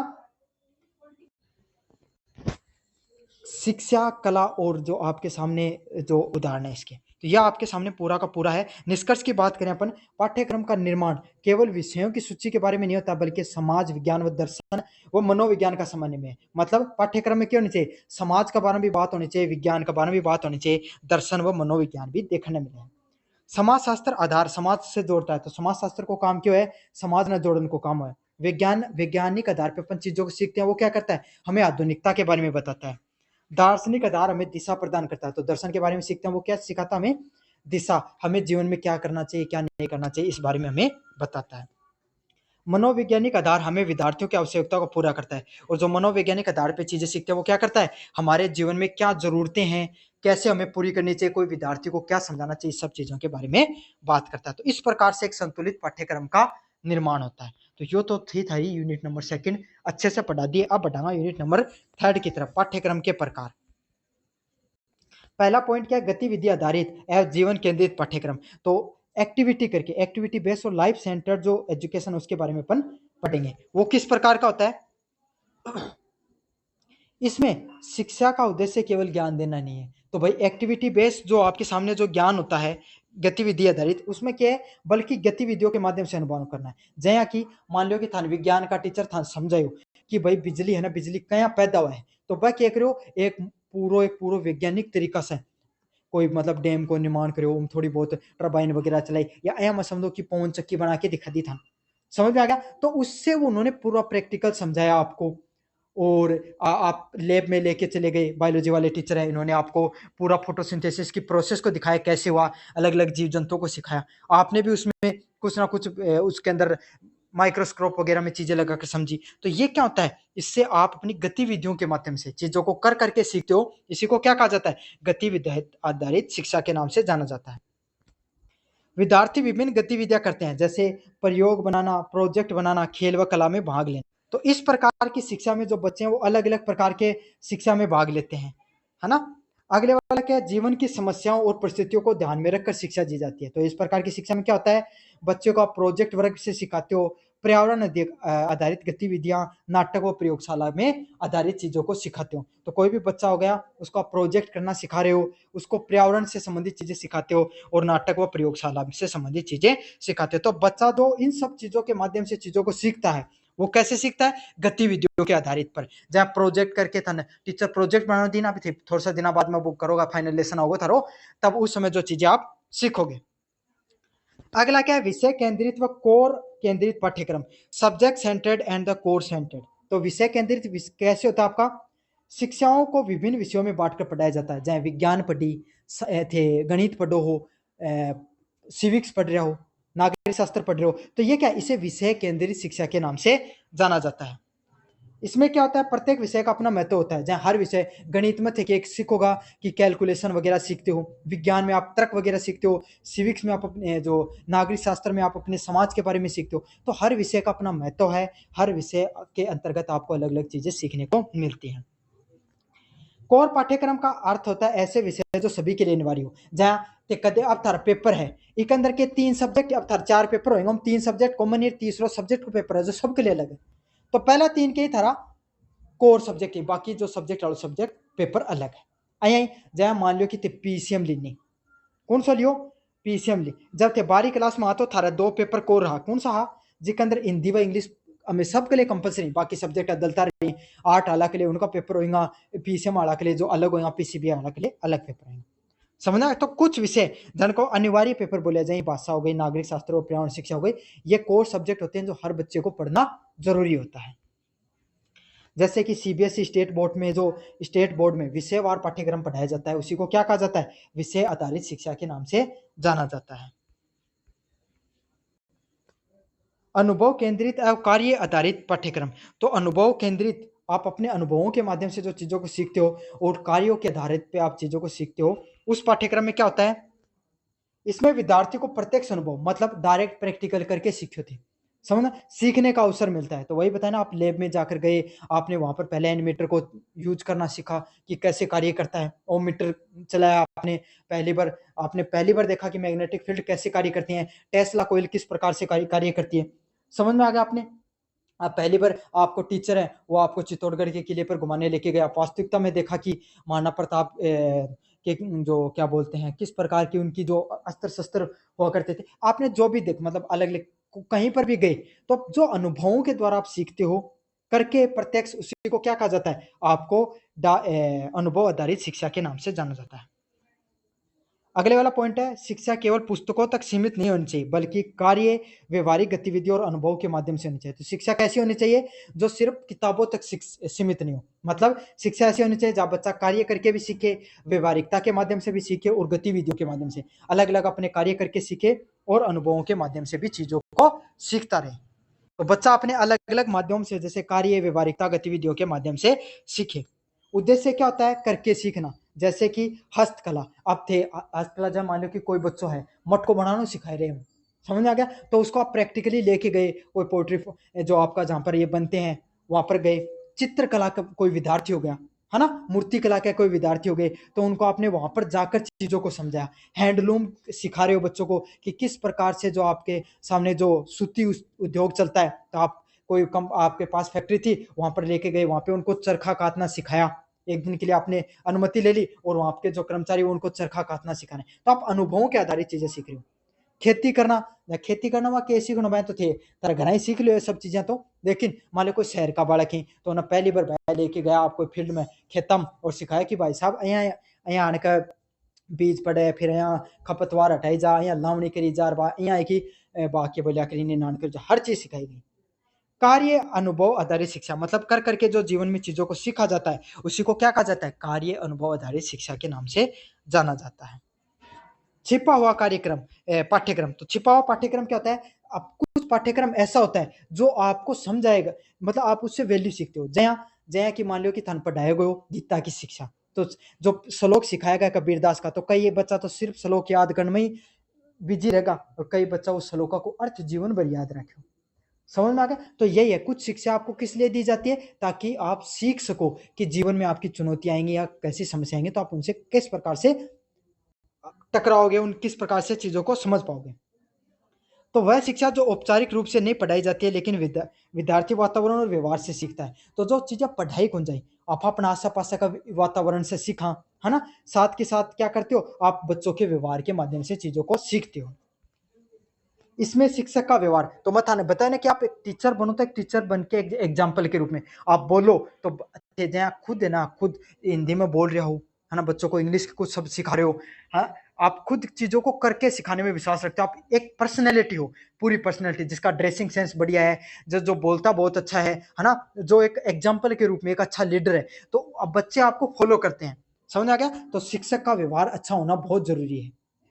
विद्यालय का माहौल, अब एक स्कूल है जिम सारा जो टीचर है प्रिंसिपल की बात मानी, आपस में बहुत अच्छा व्यवहार है, सामंजस्य से चल रहे हैं। एक है कि स्कूल है जी मास्टर आपस में लड़ रहे हैं, तो के सीख नहीं बालक उनका कि कौन सीख पा रहे हैं, सीख पाए ना। तो यही है, विद्यालय का माहौल भी कैसा होना चाहिए, सकारात्मक होना चाहिए। विद्यालय का माहौल सकारात्मक होगा, बच्चे सकारात्मक होंगे और जीवन में अच्छी चीजें शिक्षा ग्रहण करेंगे। साथियों का आचरण, भाई आसपास के आपके जो व्यक्तित्व हैं वो अच्छे शब्दों का उपयोग करते हैं, कोई गलत शब्दों की नहीं उपयोग कर रहे हैं, वो पढ़ाई में बहुत अच्छे हैं। तो थे कई बार सुने हो कि भाई साहब अगर कोई पढ़ने वाला टाबर कन बैठ जा, थारा माँ बाप कहता होगा कि अच्छा भली संगत रखा करो, अच्छा पढ़ने वाला कन समझदार टाबरा कन बैठा करो, समझदार कन बैठोगा तो थे भी शिक्षित बनोगा। અહીંયા भी देखने मिलेगो, भाई एक साथ कोई तीन तीन दोस्त थी, दो पढ़ने वाले हैं तो वो एक ना पे थोड़ा समझा समझा के इंटेलिजेंट बना देगा, और दो नहीं पढ़ने वाले तो वो एक होशियार उन्हें भी आप जय को बना देगा।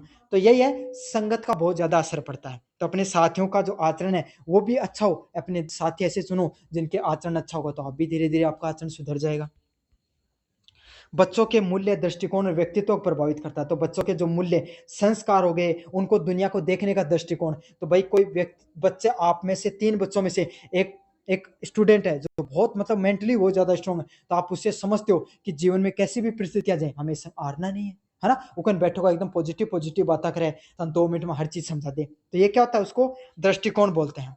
और व्यक्तित्व को प्रभावित करता है। तो आप अगले वाला क्या है, अनुशासन से रहना चाहिए आपको जीवन में, एक दूसरे का सहयोग करना चाहिए, समय को महत्व देना चाहिए और नैतिकता पर आपको महत्व देना चाहिए। तो अनुशासित जीवन जीना चाहिए, सहयोग करना चाहिए एक दूसरे को, और समय को और नैतिकता को आपका क्या देना चाहिए, महत्व देना चाहिए। अब अपन देखेंगे कंपैरिजन के बारे में। तो सबसे पहले है गतिविधि आधारित। तो जो बच्चा है गतिविधि आधारित अपन चीजें सीखते हैं, उसकी क्या विशेषताएं होती हैं, गतिविधियों के माध्यम से सीखना। तो एक्टिविटी से कैसे सीखता है बच्चा, गतिविधियों से। उदाहरण की बात करूं, प्रोजेक्ट वर्क से सीखते हो, प्रयोग करके आप चीजों को सीखते हो। अगले वाला पॉइंट क्या है, जीवन केंद्रित होना। तो जीवन केंद्रित कैसे होगा, जीवन की समस्याओं से जुड़ी शिक्षा मिलना। तो जीवन केंद्रित में कैसे सीखते हो, कि जीवन से संबंधित अगर आपके सामने कोई समस्याएं आ रही हैं, उन समस्याओं के बारे में सीखते हो। जैसे कि कौन सी शिक्षा आती है, पर्यावरण शिक्षा के माध्यम से इस सब चीजों में सीखते हो। अगली शिक्षा कौन सी होती है, विषय आधारित, मतलब विषयों में विभाजन शिक्षा। जैसे साइंस में पढ़ा, इंग्लिश पढ़ी, इंग्लिश हिंदी पढ़ी, अलग अलग विषयों के बारे में आपने ज्ञान प्राप्त किया, उसको क्या कहा जाता है, विषयों आधारित शिक्षा के नाम से जाना जाता है। इसमें क्या कौन से उदाहरण आते हैं, गणित हो गया, विज्ञान हो गया, इतिहास जैसे विषय इसके अंतर्गत आते हैं। कोर केंद्रित की बात करें तो अनिवार्य शिक्षा देखने को मिलती है। कोर केंद्रित में कौन से विषय आते हैं आपके सामने, अनिवार्य शिक्षा के विषय आते हैं, जिसमें भाषा व नागरिक शास्त्र आपको देखने को मिलती है। जिसमें आपके सामने कौन सा आता है, नागरिक शास्त्र संबंधित विषय देखने को मिलते हैं। अगला क्या, अनुभव केंद्रित, प्रत्यक्ष अनुभव से सीखना। तो जब बच्चा अपने प्रत्यक्ष जो प्रैक्टिकली अपनी चीजों को सीखता है, प्रत्यक्ष अनुभव के माध्यम से सीखता है। इसमें कौन सा होता है, हस्तकला, कृषि कार्य जैसा। जहाँ कि मान लो कि आपने एग्रीकल्चर सीख रहे हो, आप एग्रीकल्चर के स्टूडेंट हो, हैंडलूम सीख रहे हो, आप कंप्यूटर पे कोई तकनीक से संबंधित चीजें सीखते हो, तो ये कैसे सीखी जाती हैं, ये आप अनुभव करके। भाई जितना ज्यादा अनुभव करके सीखोगा उतनी ज्यादा सीखोगा। अब कंप्यूटर के बारे में कितने पढ़ लो, माउस है, वो कीबोर्ड है, वो है क्या बोलिया करी MS एक्सेल आया खुला है, MS एक्सेल पे काम करें, जब तक वो कंप्यूटर पर बैठ के बाद टिक टिक नहीं मारोगा ना कीबोर्ड पर आंगली, जब तक कुछ कौन सीख पाओ। समझा? तो अनुभव होना बहुत जरूरी है, कुछ चीजें आप सिर्फ अनुभव के माध्यम से सीखते हो। कार्य आधारित काम करके सीखना, जैसे प्रैक्टिकल व वर्कशॉप। अब थे इंजीनियर बन गया और कदे जिंदगी में था नए कौन बेरो की भाई साहब सिविल इंजीनियर बन गया, ए कौन बेरो की बिल्डिंग में सीमेंट को दो पत्थर कैल जोड़े करी, तो के थे सिविल इंजीनियर बना। समझा? तो प्रैक्टिकली आप चीजों को सीखते हो, उसको क्या कहा जाता है, काम आधारित शिक्षा के नाम से जाना जाता है।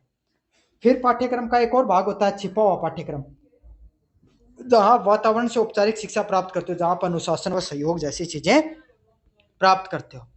निष्कर्ष की बात करें, पाठ्यक्रम केवल किताबों तक सीमित नहीं होना चाहिए, बल्कि गतिविधियां, विषय, अनुभव व वातावरण के माध्यम से सीखने की प्रक्रिया। तो पाठ्यक्रम कैसा होता है, जहां आप गतिविधियां सीखते हो, विषय सीखते हो, अनुभव सीखते हो और वातावरण के माध्यम से सीखने का प्रयास करते हो। तो अब अपन बढ़ेंगे यूनिट नंबर 4 की तरफ। सबसे पहला है राष्ट्रीय पाठ्यक्रम। तो राष्ट्रीय पाठ्यक्रम क्या होता है आपके सामने? राष्ट्रीय पाठ्यक्रम concept of the national curriculum क्या होती है? राष्ट्रीय पाठ्यक्रम की वह रूपरेखा है, मतलब जो अपनो राष्ट्रीय पूर्व कैरिकुलम है वो क्या को है? राष्ट्रीय पाठ्यक्रम वह रूपरेखा है जो पूरे देश की शिक्षा, उद्देश्य, मूल्य व समान मानकों को निर्धारित करती है। मतलब पूरा देश को एक जगह को सिलेबस होना चाहिए। पहले सीबीएसई वाला सिलेबस चले करते ना, सारा भारत में सीबीएसई पर जो बोर्ड बना दे तो वही चले करते, लेकिन अब कौन चला है? राजस्थान बोर्ड को अलग है, हरियाणा बोर्ड को अलग है, यूपी बोर्ड को अलग है, सीबीएसई को आपको अलग है। तो ये ऐसे एक आपके सामने सिलेबस की रचना करना जो पूरे के पूरे भारत का एक जैसा है। इसमें क्या सीखेंगे अपन कि अब भाई एक जैसे उद्देश्य, सारे देश के बच्चे हैं वो एक जैसा उद्देश्य सीखेंगे, संस्कृति और मूल्य के बारे में सीखेंगे और समान मानक सेम स्टैंडर्ड हो जाएगा भाई। अब क्यों है राजस्थान बोर्ड का नब्बे पहले तो कितना हार्ड होया कर तो राजस्थान बोर्ड, अब वही कंपैरिजन कर लो। आज 10 साल पहले राजस्थान बोर्ड में नंबर जाना कितना आसान होता, अब गली गली में दूसरा टॉपर का 80% आ रही। अरे उन्होंने एप्पल की स्पेलिंग पूछा तो ए डबल पी की जगह ए पी एल ही बोल देगा, है ना। लेकिन परसेंटेज देखोगे तो थर्माथा खजको हो इन कौन दे दिया था प्रतिशत आया का बालक ही। और अगर जब थर्माता पिता ने पूछो वह भाई साहब अगर 40-50% भी है ना तो राज्यों की बताऊंगा हमारे टाइम में 50% आया, गांव में एकमात्र रोजी का इतना आया फर्स्ट ग्रेड बने रही, फर्स्ट डिवीजन बने रही, समझ में आ गया। और आज के समय फर्स्ट डिवीजन के 90% की भी कोई इज्जत को नहीं, क्यों? क्योंकि स्टैंडर्ड गिरते चले गए शिक्षा के। ये विभिन्न राज्यों और शिक्षा बोर्डों को शिक्षा की दिशा और उद्देश्य प्रदान करती है। इससे क्या फायदा होगा? जो अलग अलग राज्य हैं, जो अलग अलग बोर्ड बताए हो, शिक्षा बोर्ड और शिक्षा की दिशा और उद्देश्य को प्रदान करती है। तो इससे क्या होगा? अलग अलग जो शिक्षा बोर्ड होगा उनको उन्हें सबका सब शिक्षा बोर्डन के क्या होगा एक स्टैंडर्ड मिल जाओ कि इस स्टैंडर्ड पर अपना पढ़ाना चाहिए, इस साबुन नंबर देना चाहिए, तो पूरा भारत का सारा बच्चा का जो नंबर है उनकी वैल्यू बराबर हो जाएगी।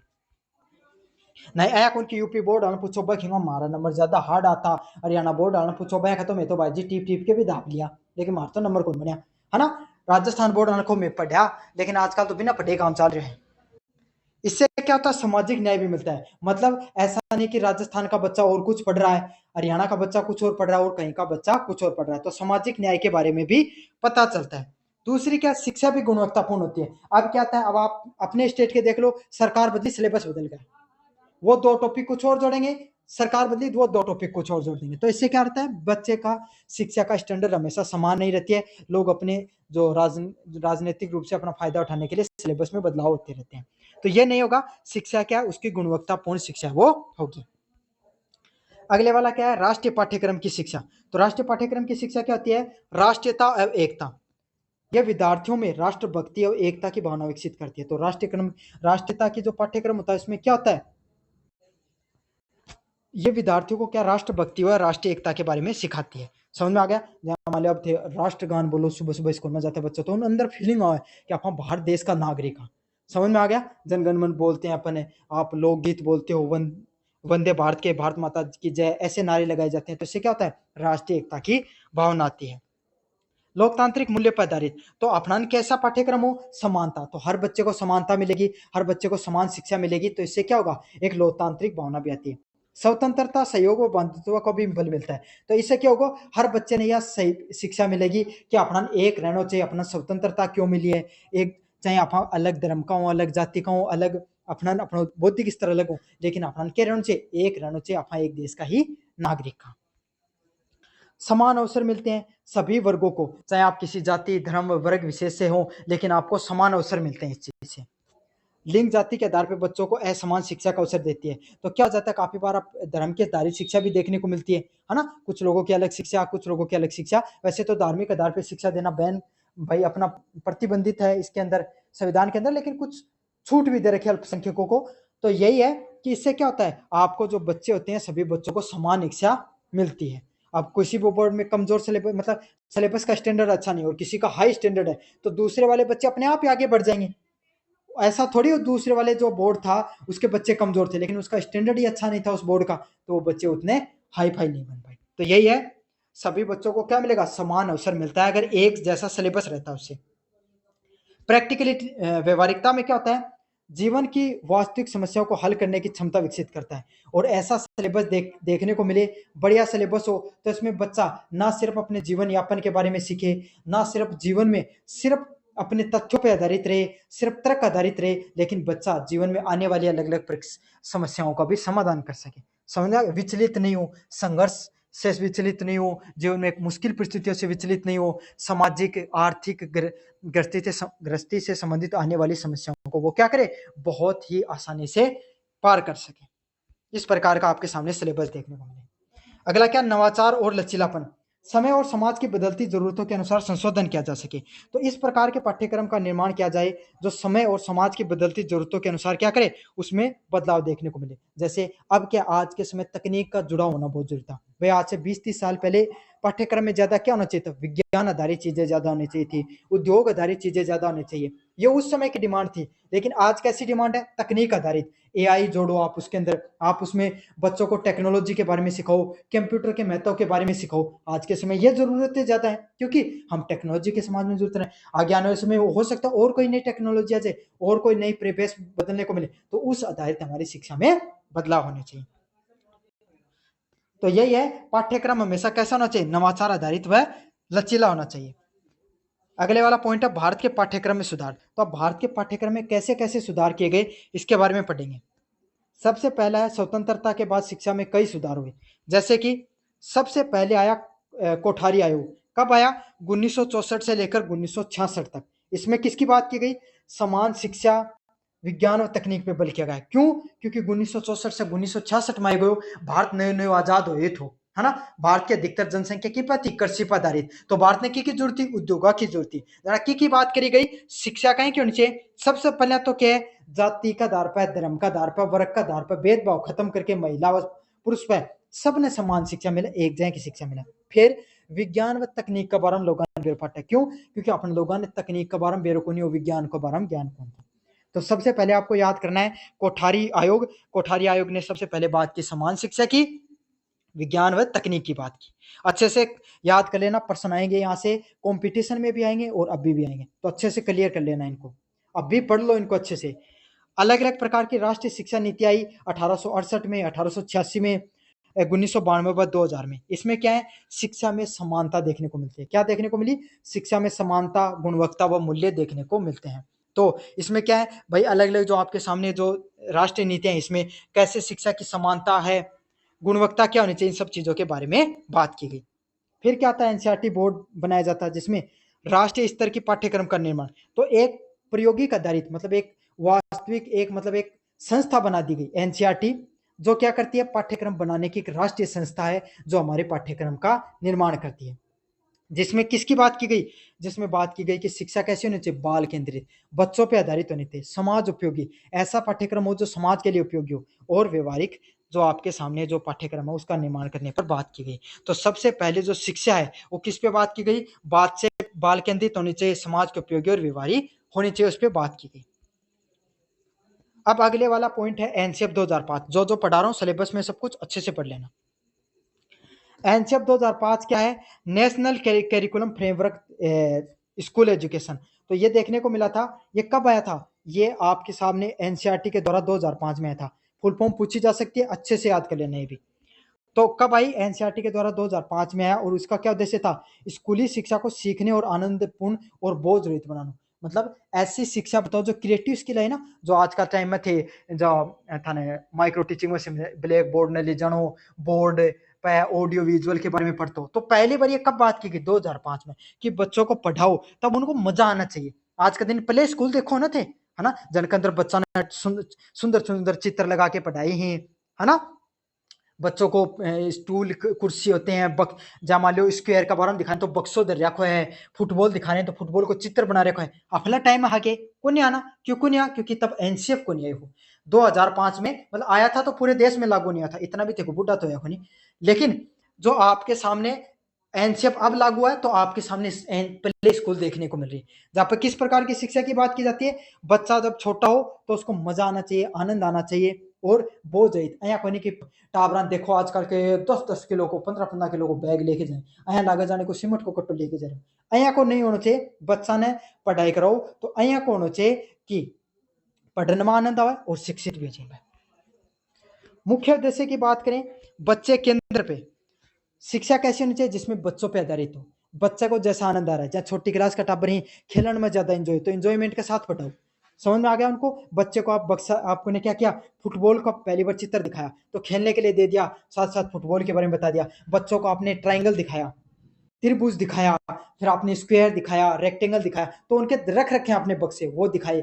आपने चित्र, हर तरफ चित्र लगा रखे हैं, तो इससे बच्चे को अगर आपने जो फॉर कैप और कबूतर सिखाए तो दिखाए कि कबूतर ऐ को है, फिर कबूतर उड़ तो भी दिखाए कि वो कबूतर जा रहे। तो इससे क्या होता है, बच्चा केंद्र में रहता है, बच्चे को आनंद आता है ऐसी चीजें पढ़ने में। क्यों? टाबर प्रणाम बालक विजुअल्स है, चित्रा से ज्यादा सीखे। परीक्षा में सुधार करना, तो आफला टाइम में अफा बस रटन पे ध्यान रखा करता। आजकल टाबर रटन पे ध्यान कौन रखी? क्यों? क्योंकि उनको रटने के बजाय कौशल पे, कि भाई कंप्यूटर में सिर्फ आए मत पढ़ो कि सीपीयू है, यू इनपुट आउटपुट डिवाइस करना बैठो कंप्यूटर के, और देखो इनपुट डिवाइस है तो क्यों है, क्यों माउस पफा ये टक दे क्लिक करो और मतलब कोई फाइल खुल गई, तो क्यों गो अपा इंस्ट्रक्शन मायने दियो, और मायने देते हैं वो क्यों गो खुल गई फाइल, खुली ना, तो क्या हुआ, इन मतलब अंदर गया और पुट मतलब डालना, तो इनपुट हो गया। समझ में आ गया? तो ऐसे डिवाइस जहाँ पे आप क्या करते हो, जो आपने कोई भी इंस्ट्रक्शन दिया वो प्रोसेसर काम कर प्रोसेस होती है, तो इसी को इनपुट डिवाइस कहा जाता है। तो इस प्रकार की शिक्षा आप जब बच्चे को देते हो तो इससे क्या, वो रटने के बजाय वास्तविकता में समझने का प्रयास करता है। तो इससे क्या हो कि परीक्षा के स्तर में भी सुधार देखने को मिलता है। अगला क्या, समानता व समावेशी शिक्षा, तो कैसी होती है, विशेष जरूरत वाले बच्चों के लिए व्यवस्था। तो भाई उसका कि थारे बीच में एक अहिया को बालक है जो पढ़ाई में इतना होशियार है भाई साहब, था टक्कर में क्यों नहीं होके, है ना? हर स्कूल में एक नया को बालक है, एक आया को बच्चा जिन भाई साहब चाहे थे बैठा रो रगड़ बोकरो, उनका बस की बात कौन ओए है। लेकिन दोनों बच्चा साथ लेके चलना है, उन थे उसको और क्रिएटिव तरीका बता दो, है ना? कुछ बच्चे दिव्यांग होते हैं तो उनके लिए आप विशेष व्यवस्था करो, उनको उनके तरीके से आया को नहीं कि खुद मजाक उड़ाने लगा बच्चा मजाक उड़ाए, नहीं, उन्हों को साथ लेके चलो, उन और ज्यादा मोटिवेट करो थे। समझ में आ गया? ऐसे नहीं कि आप जिसका बौद्धिक स्तर कमजोर है तो हर समय आप उसको टोंट मार रहे हो, उसी को खड़ा कर रहे हो, आप उसको मोटिवेट करो, आप उसको पढ़ाने पे उस पर विशेष ध्यान रखो। 90% वाले को पढ़ाने की ज्यादा जरूरत पड़ेगी नहीं, क्योंकि वो खुद भी पढ़ सकता है। जरूरत है 40% वाले वाले को, उसमें अगर आपने रुचि पैदा कर दी तो आप एक सफल टीचर बन जाओगे जीवन में। अगला कौन सा है, समानता व समावेशी शिक्षा, विशेष जरूरत वाले बच्चों के लिए व्यवस्था।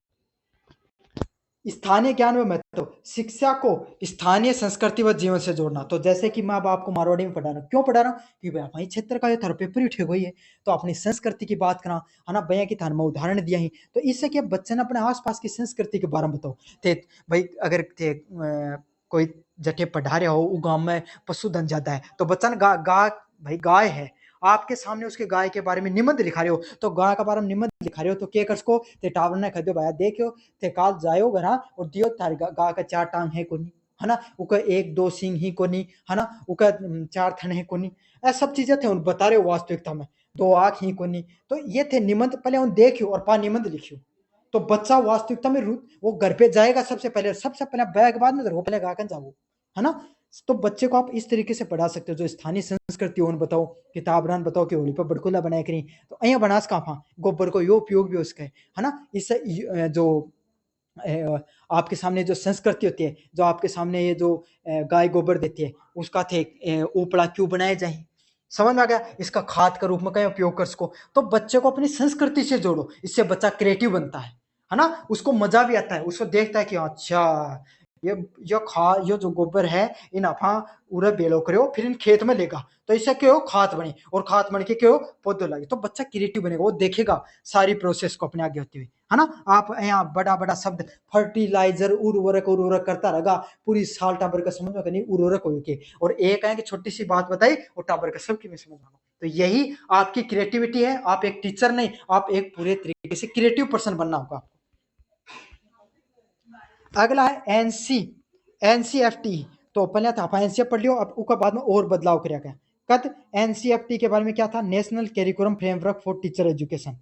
इसमें क्या आता आपके सामने, एनसीटी में नेशनल कैरिकुलम मतलब national council for teacher education, तो बच्चों को पढ़ाने के लिए काउंसिल 2009 में बदलाव देखने को मिले। इसमें क्या था, शिक्षक शिक्षा को अधिक प्रभावी और पेशेवर बनाना, तो आप इतना देर के बालकान कहीं पढ़ाना चाहिए, बालका से संबंधित चीजें, अब शिक्षकान भी थोड़ा समझदार बनाओ। क्यों? 1960 वाली पद्धति पे चल रहा, किताब पेन लिया था कि चौक लिया था बोर्ड पर रगड़ बोकर था, समझना? तो शिक्षकों को कैसे अपने व्यवहार में बदलाव करना है, तकनीक में कैसे बदलाव करना है, ये कहां से देखने को मिला, अपने एनसीएफटी के अंतर्गत देखने को मिला। इसमें क्या थी, शिक्षक की नई भूमिका, शिक्षक को एक नया उद्देश्य दिया गया, क्या केवल पढ़ाने को नहीं बल्कि मार्गदर्शक और सहयोगी बनना है। तो आजकल का बालक कहीं कहीं भाई पहले यहाँ का बालक होया करता जने के कि मतलब पहले टेंशन फ्री होया करता, जिन पढ़नो तो वो पढ़ ले तो नहीं पढ़नो तो कोई जोर को नहीं होता ना, माँ बाप ज्यादा जोर दिया करता, ऐ कहता बेटा की पढ़ाई तो बाद में कर लिया, अपना लावणी हरी लावणी करने चल जाए आया करता ना, तो बच्चा एकदम टेंशन फ्री रहता था ना, वो कहीं करते कि रामू नौकरी लागो रफा कौन लग गया, ये सब चीजें भी नहीं थी समाज में। तो क्या था, बच्चे पर प्रेशर कम हुआ करता था। आज के टाइम के हर टाइम में बच्चा पर प्रेशर है, प्रतिशत को प्रेशर, परसेंटेज को, और परसेंटेज वाली जिंदगी बाहर निकला नौकरी लागन को, नौकरी लाग जाए तो बाद में गाड़ी खरीदन को, हर चीज को प्रेशर है। और बच्चा आज के समय इतनी चीजों में इंगेज रहता है, हर चीजों को समझता है। तो अब बच्चे को आप सिर्फ रटा नहीं सकते, आप उसको कैसे उसके दोस्त बनो, उसके सहयोगी किस तरीके से उसको पढ़ाना शुरू करो। समझ में आ गया, उसकी छोटी बड़ी चीजों में।